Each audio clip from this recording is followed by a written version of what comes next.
Hello and welcome to Across the Pond Aces. It's like an all-star special.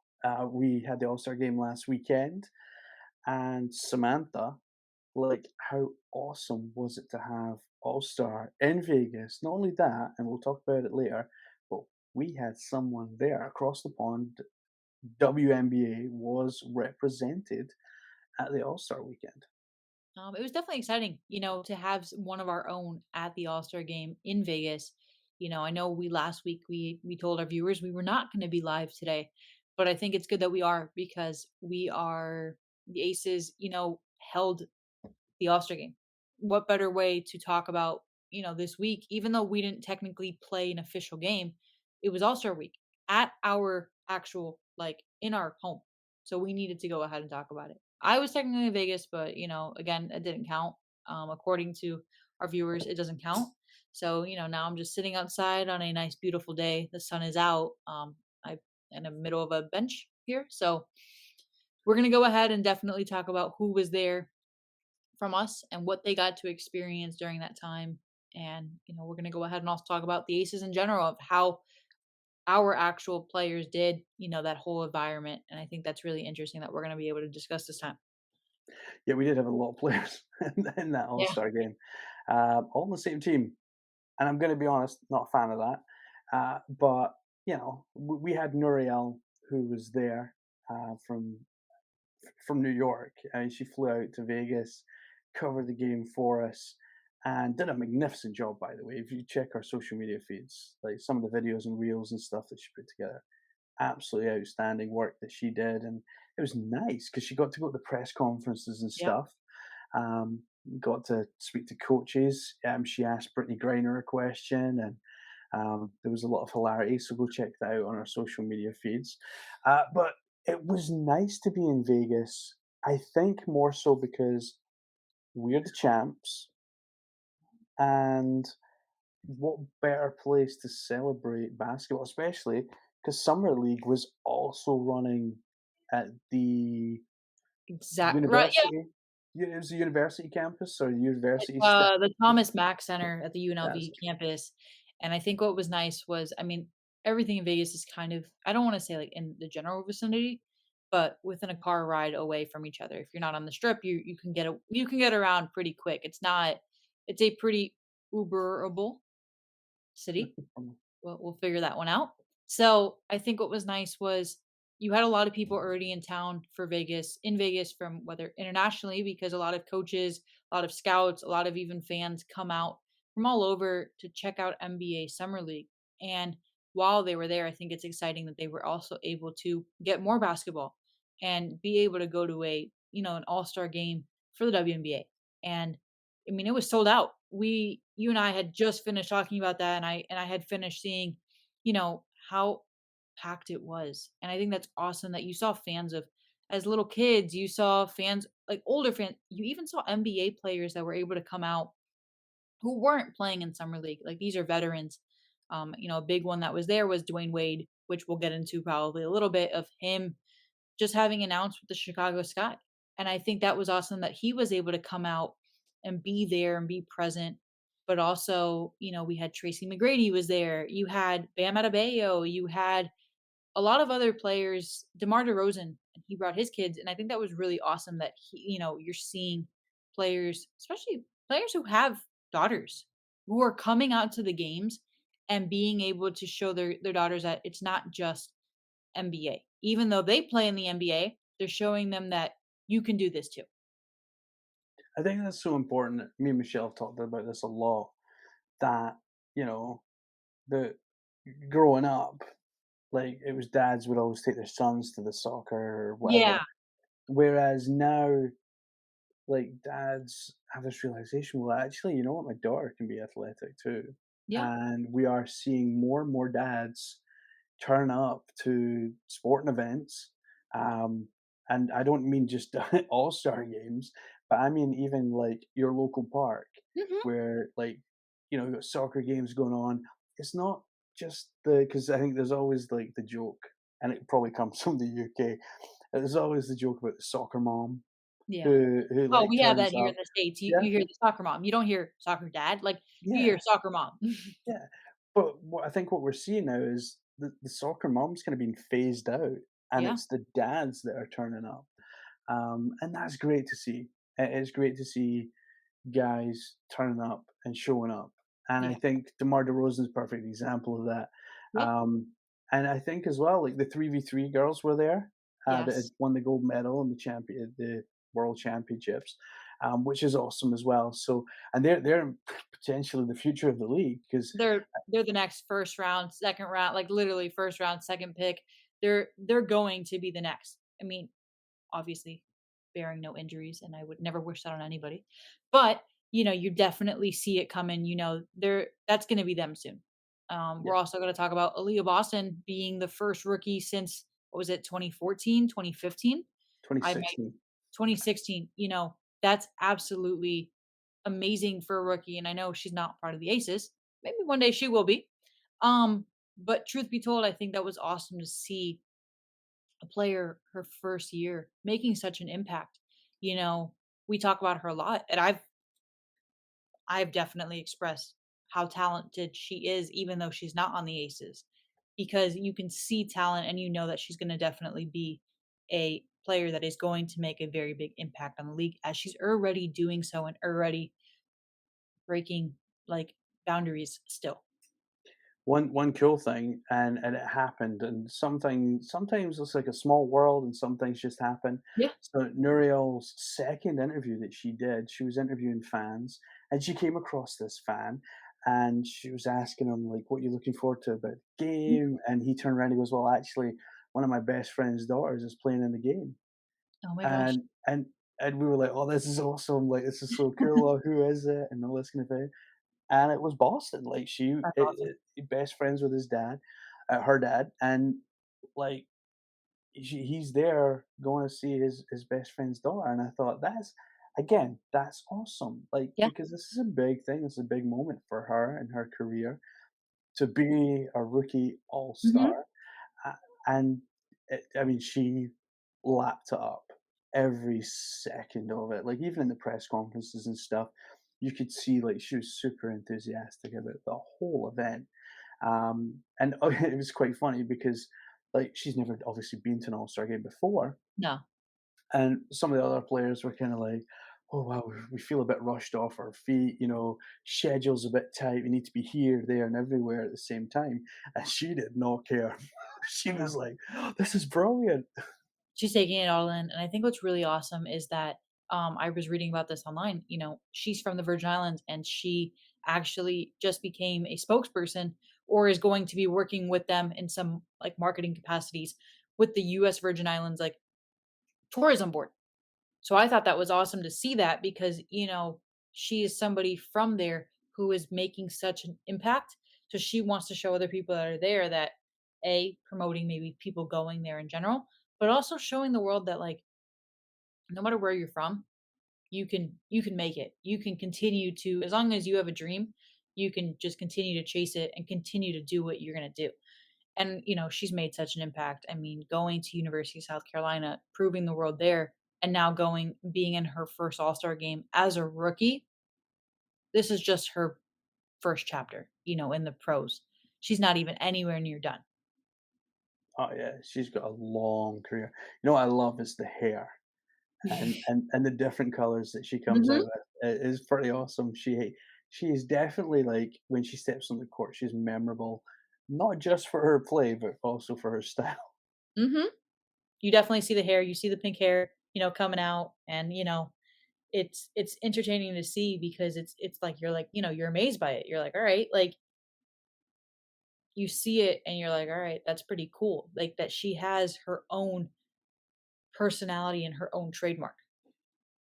I think as well, like I think is for young kids, they want to Mhm. see personality, Yes. and I think the WNBA allows the players to showcase their personalities as well, which Mhm. is great. I mean, I do remember back in the 90s, you know, David Stern and Dennis Rodman not getting along too well because Dennis Rodman would come in with some crazy hair colors. Yeah. Um, but nowadays, it's like, no, go for it. Like, show your personality, be who you want They to be, and yeah, it's a they great to want see. people They definitely want people to be like that. They want people to, and I think I was watching the movie Air, and you see Michael Jordan breaking the boundary of even wearing different shoes than what he was, supposed to. And so you're seeing the way times have changed so much since then to now. It's kind of, you don't want to just fit in. You don't want to just be like everybody else. It's kind of like understood now to the best thing to do is to become who you like. You don't want to be like your teammate. You want to have your own personality, and you're seeing that especially with college athletes and NIL. You're seeing what makes you different, because that what makes you different is going to help you get endorsement deals. It's going to help you build out those boundaries and get out there and make a difference in the world. No, definitely for sure. Now, All Star is obviously a great event, and we get to showcase a lot. Few issues this year. Yes. I wasn't too happy, and you weren't either because you No. messaged me that the skills challenge and 3 point contest, which by the way, 3 point contest was off the charts, but a lot of people didn't get to see it because No. of the time of day that it was scheduled for. So I Friday came home and I had gone to the gym after work and I said, I'm gonna go I'm gonna go to the gym, and by the time I get home, I'll be able to watch the skills challenge. Because me thinking like any normal person that the skills challenge would be later at night, or at least at a prime time where somebody could get off of work and watch it. Well, I get home and all of a sudden I'm getting alerts on my phone about Sabrina and how well she did. And I was like, is this a recap like of last year's? I was like, what is going on? So, or like a maybe like a pre, like getting ready for the show. And then I look up, and I found out it had already happened. And I was so confused. I did message you and I said, what? I was like, what did I miss? How did I miss this? I had this on my calendar.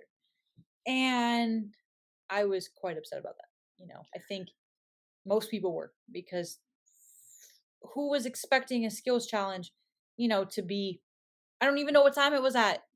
It's the middle of the day. Yeah.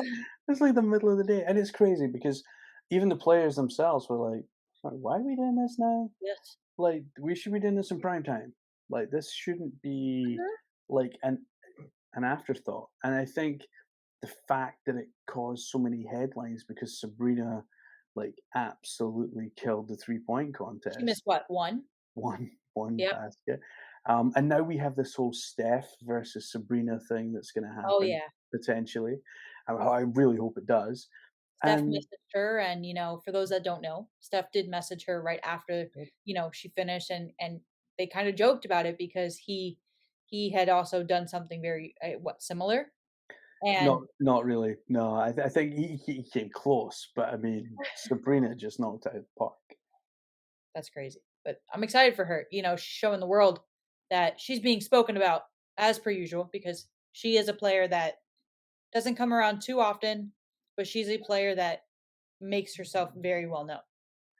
She's a pure shooter, Oh, yeah. and like that. I mean, I always loved Courtney Vandersloot for that, and Mhm. Ali Quigley, because I thought they were pure shooters. But like, I think Sabrina's like next level, Yeah. really is. And I think you know when we look at the season and move away from All Star, like that's the person that worries me because Yeah. when she gets hot, like she is hot, and it Mhm. can be real difficult on defenses to stop her. Now, Liberty did lose this week, by the way, already.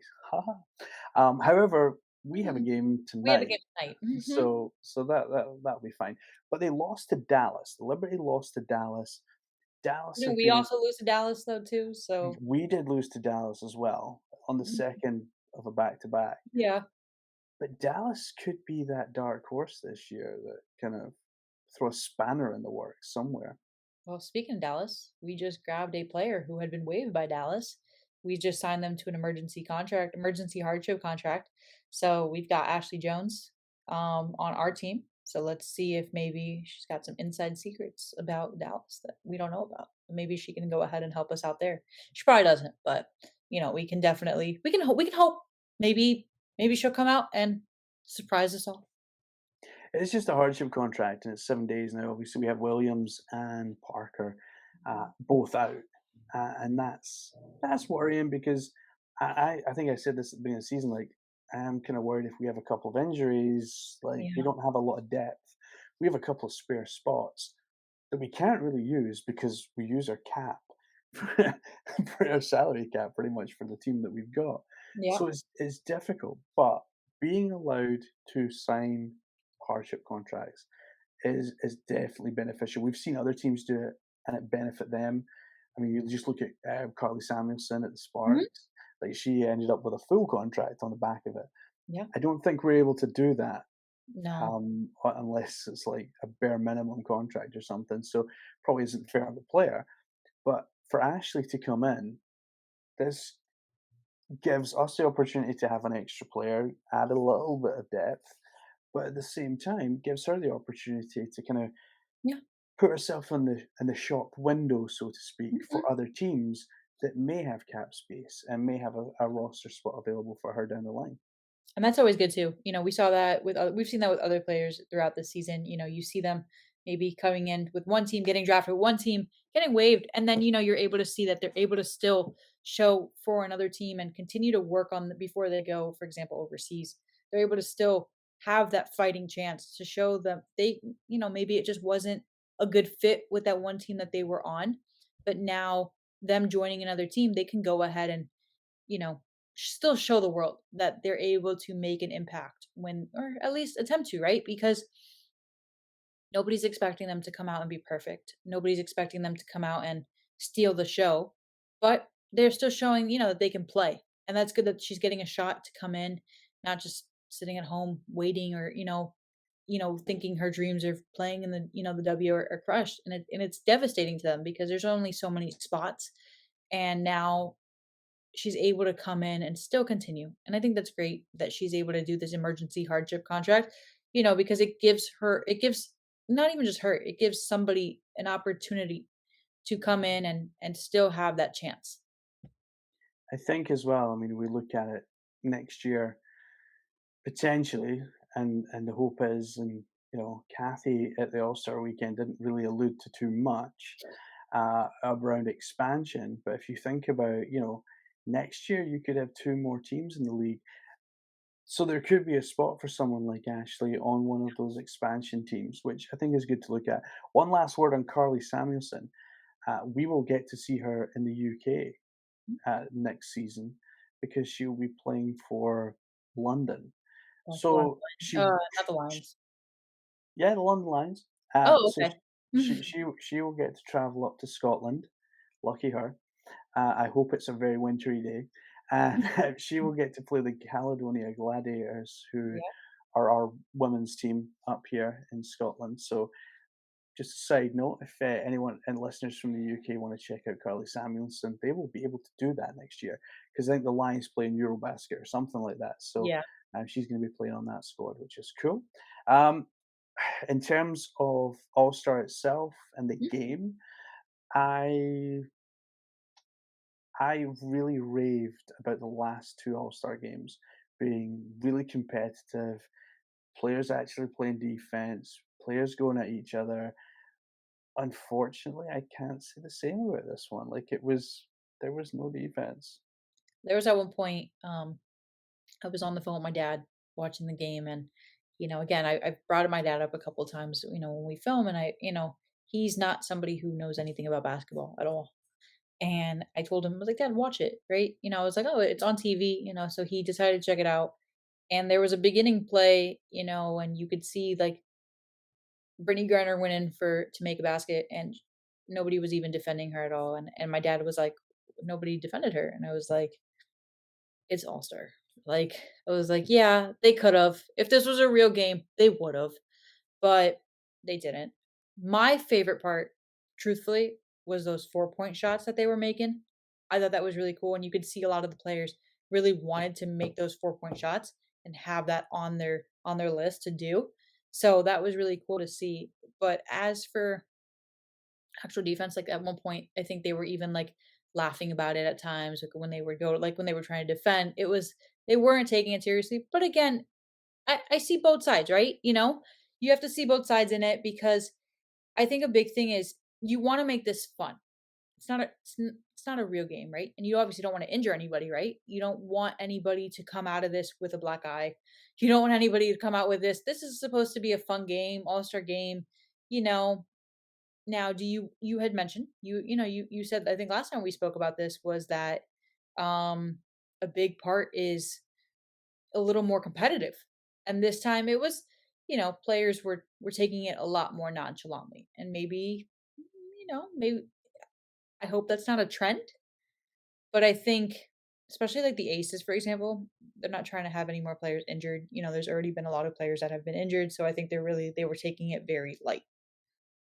Next year we have the Olympics as well, and we believe, from what Kathy said, All Star Game is going to be in Phoenix, Mm, hosted by the Mercury next year. okay. And one thing that we are going to have is an All Star Game, which is great.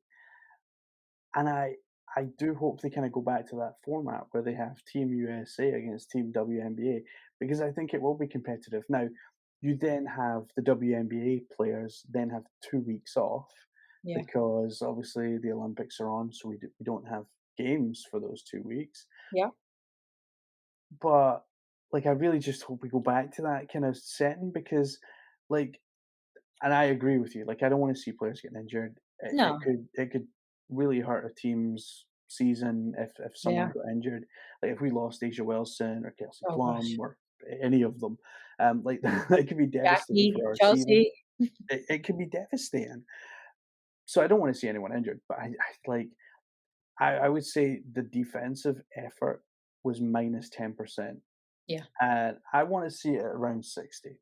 Like Yeah. I don't want to see like palms and faces and all the rest of it, but, like, I wanna see some effort, like and I wanna see the entertainment as well, but Yeah. I think I mean, I'm a defensive guy, like, defense was what I hung my hat on, and, like, I wanna see defense. I was never a big scorer, but neither was the guy I was defending because I didn't want him to score. So I yeah, I want us to go back to that, but I'm excited for Phoenix next year. It is kinda just down the road from Vegas. I can tell you right now it's a 4-hour drive because 'cause I've done it. So if you wanna drive from Vegas down to, Phoenix, feel free. It's only 4 hours. And if you break the speed limit, you can do it sooner. But I did it in 4 hours. But you're also not condoning that, No, so, I'm not condoning let's get that that because clear. I can confirm I did do it in 4 hours, which was what the sat nav told me it would take when I got to Vegas. So, but I think that we need that competitiveness Yeah. because it then bleeds into the season because players are already getting a little bit of time off, which is great, and it's well needed. It's a especially next season, it'll be a compressed season. They're still going to have 40 games. You're going to have potentially two expansion teams. So next year is such a big year for Yeah. the league as a whole. But the Aces are going to be key to this because I think the Aces are going to end up providing so many players for Team USA. If you look Yeah. at what we have already, like Team USA is going to be stacked next year. I have a strong feeling it is too. I mean, we already know probably Asia will be there, um, even maybe Kelsey, you know, who else knows, right? I mean, there's a lot of players. Look at us. We had 4 on one team at one point. We had Jackie, Chelsea, Kelsey, and also Asia. Like, essentially, would I have liked to see them maybe spread out like to the other team? I think that would have been good. But I also kind of like that they all 4 of them were on the same team because they all know how to their playing style. They all know. I think that was cool too to see. They weren't playing against each other; they were playing together. So it was kind of like watching an Aces game again, just with some new players. But I think that was really cool to see. I think it was, and I think I'm like you. I'm kind of torn. Yeah, it would have been cool because Yeah, last year we seen some double teams on a Jackie from two other aces. I think it was Kelsey and Asia, like double teamed Jackie, which was hilarious and it was fun. And again, there was defense there, but it was yeah, entertaining defense. Uh, I kind of thought it was weird that the Liberty and Aces players were kept apart. yeah, That was the thing that like was a bit weird because it would have been cool to see Asia play with Sabrina hmm and for Jackie to be playing with Brianna. So yeah, I'm kind of torn on that one. I think there's pros and cons to both. Yeah. But it was a great weekend, I think, overall, and it Mhm. went well. There was obviously issues with a few things like scheduling and players being everywhere. They were doing loads of meet and greets, and the players were kept really busy.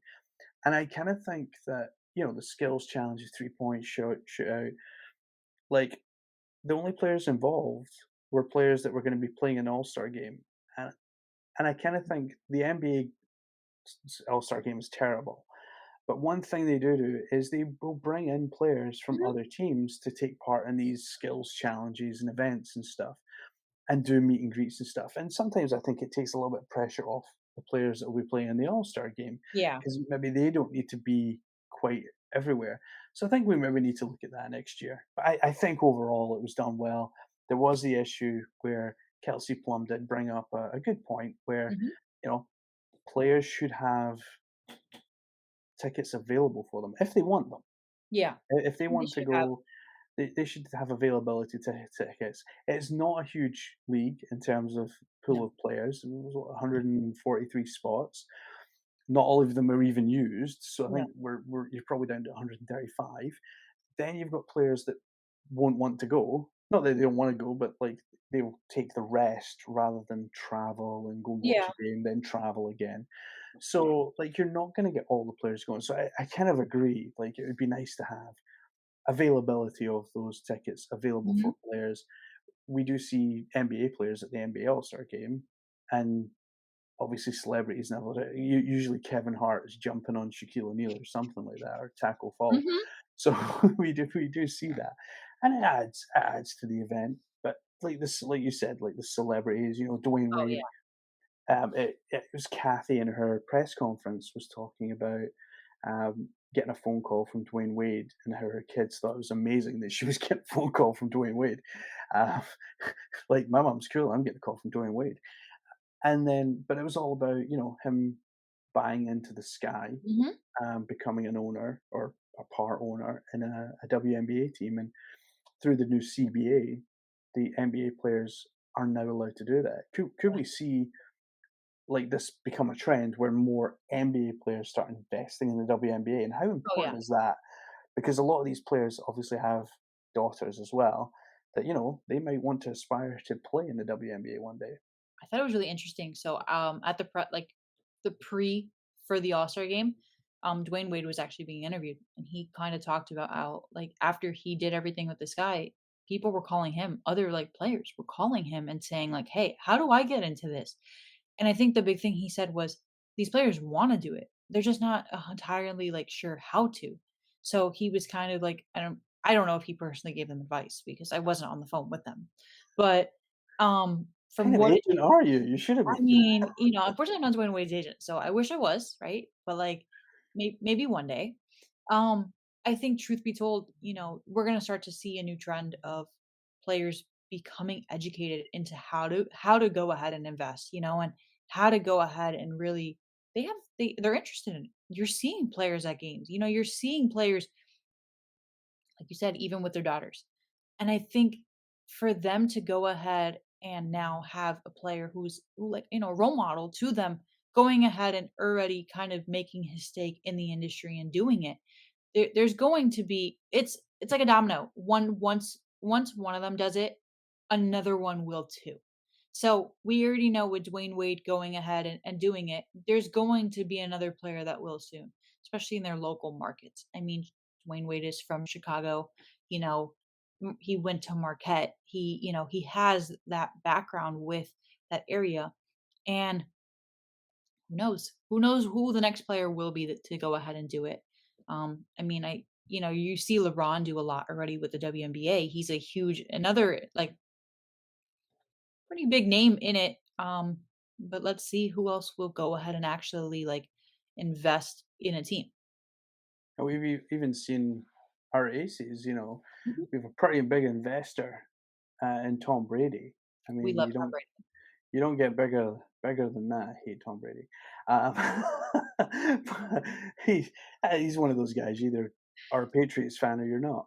So I'm yeah, not a fan, but I am. I respect and appreciate the fact that he is The GOAT. willing to put definitely not. He is the GOAT, like, I'm not even gonna that's not even a conversation, not like Jordan versus LeBron, but I really feel like former players, former athletes buying into teams is excellent news. Yeah, I do think that sometimes the WNBA has been a bit kinda, like, standoffish about, other people from maybe other leagues or maybe the NBA buying into teams. Obviously, there was a whole issue with the CBA for the NBA, so they couldn't. But now that they can, and Dwayne, I think, has opened the door. We have two new franchises coming yeah, very soon, and I genuinely believe that they're probably 2 years after that we have another two join the league as well. Like I think we will have four teams in the next 4 years, 3 years. So I really think that by allowing players to buy in, become part owners or mhm, owners and ownership, I think that's huge because I think it's a great investment for the league. And I think like when LeBron stands up and stands at a podium and says, I watch the WNBA, oh, yeah, you're gonna have off the back of that people go watch the WNBA because LeBron James does it. yeah, So why am I not doing it? yeah. I talked about that last time. I had said that when LeBron talked about, telling people, advocating them to watch it, he makes a difference. LeBron James could say, "I like to eat pizza from California Pizza Kitchen," and California Pizza Kitchen will get like people will go to California Pizza Kitchen. They'll either be like, "What is this?" or they'll be like, "Now we don't like California Pizza Kitchen because LeBron likes it." So it really depends on if you like LeBron or not. But with that, I truthfully think, he's definitely making an impact or anybody, all these athletes, they're being followed. People want to know more things about them. People want to they're following, I wake up, I check my phone. I want to see what people are writing about. I want to see all of that. So when players write about the fact that they are at this new resort or when they talk about them watching, they're even at the games, that gets attention. Yeah, they don't deliver apparently to Scotland, so I'm screwed. Mm, Um, but that it's weird how that works. Now the Aces themselves, we've got a game tonight. yeah. We've got Saturday. players that players have had a rest. We've got a game Saturday. Like this is a great time for the league. Now, obviously, we now have the Commissioners' Cup final to look forward to as well. Yep. An additional game against the Liberty, and I I feel good about that. Like I after the game we played against them, even with Candace being injured, Mhm. Williams still being out. Williams hasn't played all season. How much of an impact can a hardship player make in such a short time? Because they don't have a lot of time to do it. No, because really, I mean, it's technically 7 days, but it's not 7 game days. It's 7 days, and in that, maybe they'll play 2 games. And, when you're coming into a team like the Aces who already have who their second year players are barely even getting some minutes, I think it's tough. She'll maybe get a couple minutes, maybe even practice with the team. I mean, she'll definitely practice with the team, but to actually get a lot of game time, look at their bench is right now. They're not really getting a lot of minutes. So to come in on a hardship contract, I mean, you obviously hope for them to be able to really have an opportunity, maybe a learning opportunity. They're definitely going to learn something, whether it's practicing with players who especially on a team like the Aces. I think that's really important. In fact, she's probably gonna go overseas afterwards, and I think this will be a good takeaway is being able to learn from somebody like Asia, being able to learn from somebody like Jackie, Kelsey, you know, even being able to learn from players who are on the team now who are on the bench, and just being able to take it all in and have patience, because patience is so important in this game, especially in the WNBA where there's so like limited spots. There's players who were top of their colleges who are now in the league, like, who got drafted last year. We're not even playing in the WNBA anymore. And, it teaches you out of all, like, honestly, the WNBA out of all leagues, is the one that you're having to exercise the most patience because, there's no other opportunities. There's not another league like the WNBA. It's not like the NBA who has the NBA G League, so you can, kind of go back and forth. No, it's the WNBA or you're going overseas. And, it's really a patience game at this point. Even if you do play in the WNBA, Doesn't you mean probably you're there. find yourself in the winter, you're playing in Turkey or Yep.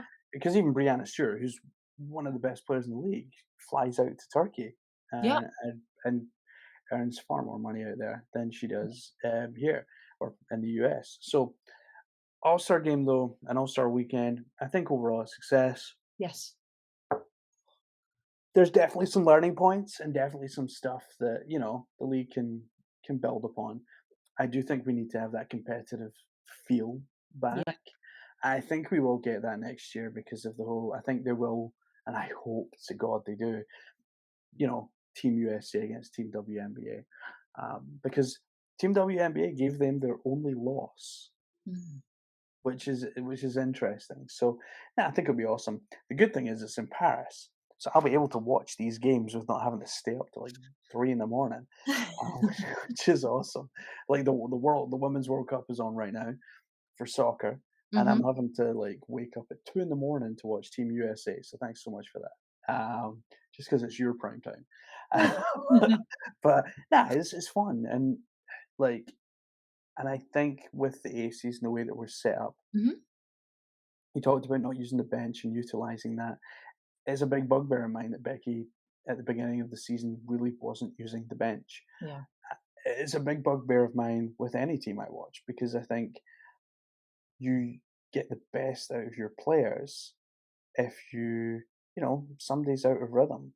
Yeah. Like, take them off for a couple of minutes, give somebody a couple of minutes on, Mhm. they can stretch their legs, then you bring on that star back on, and maybe they find their rhythm again. Yeah. Sometimes I feel like we force players to find their rhythm by just leaving them on. Yep. And for me, I mean, as I said before, I was never a big volume shooter, but like I've seen volume shooters, and if they're out of rhythm, that one, It's just two, gonna get two, worse. yeah, that 1 or 2 minutes on the bench lets them settle, get a drink, get the heart rate down a little bit, and then boom, back on. Mhm. And then we see a change around. So I would say, like, I love Becky and she's a great coach. I would never Yep. question her. So so I hope she doesn't kill me for this. But I want to see the bench more. Like I Yep. want to see that. I want to see if a player's in rhythm, then obviously, yeah, you leave them on because you don't want to Oh, ruin that. But at the same time, like from the flip side, we have to. Any other points from All Star Weekend? I don't really have any other ones. I think we covered pretty much anything and everything that I know you guys are not gonna be covering on the WNBA show. We don't wanna take away too much from that, but I think for us, from the Aces point of view, I think we hit it. Good weekend. Um, on mentioning the WNBA show with myself and Michelle, we will be recording that tomorrow, and we will have Nuriel on there as well, who was in Vegas for us covering All Star Weekend. So she can tell us all about the atmosphere. So if you do want to know a little bit more about All Star and how it's covered, and some inside scoops that Nuriel might have picked up, do join us for that. Probably coming out on Saturday morning, Friday evening, depending on your time zone. But for myself and Samantha, we will be back next week. Obviously, we have some games starting tonight, so Yep. go Aces and Saturday, and we will be back next week with coverage of those games and obviously any news that happens in between times. So have a good week or good weekend, and we will see you all very soon. Have a good one.